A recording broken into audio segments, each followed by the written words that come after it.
యేసుదొక చరిత్ర. రాజును చెయ్యాలని యేసు దగ్గరికి వస్తే ఏం చేశాడటండి? రాజును చేస్తానంటే వెళ్ళిపోతున్నాడు అయిటండి ఈయన. అయ్యా నువ్వెక్కడున్నావు? యూదులకు రాజును అంటున్నావు, నీ గురించిన ప్రవచనాలున్నాయి.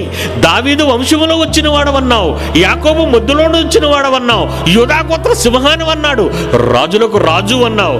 ఇంతకీ నీ కోట ఎక్కడ ప్రభు అని అడిగాడు ఒకడది.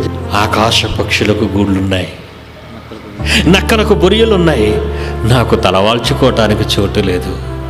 నా ప్రజలు, నా పిల్లలు దేవుని జ్ఞానము లేక, తండ్రి జ్ఞానము లేక నాశనానికి వెళ్ళిపోతున్న ఈ క్షణంలో నేను ఎలా నిద్రపోతాను?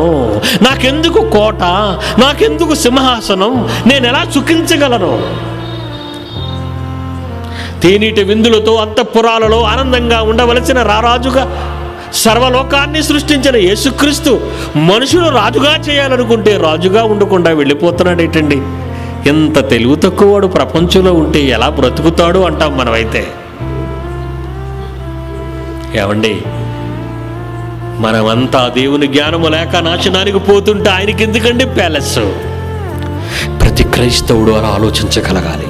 ఇలాగే ఆలోచించగలిగితే మీ చరస్థిరాస్తులను దేవుని సముఖంలో ఖర్చు పెట్టడానికి ఇష్టపడితే దేవుని జ్ఞానంలో నడిపించవచ్చు, నిత్య జీవానికి పంపించవచ్చు, లోక జ్ఞానం నుండి తప్పించవచ్చు. ఈ పాపాల నుండి, ఈ శాపాల నుండి, ఈ మోసాల నుండి, ఈ లోకపు మాయ నుండి, ఈ లోకపు నటన నుండి వీళ్ళందరినీ మీరు కాపాడగలరు.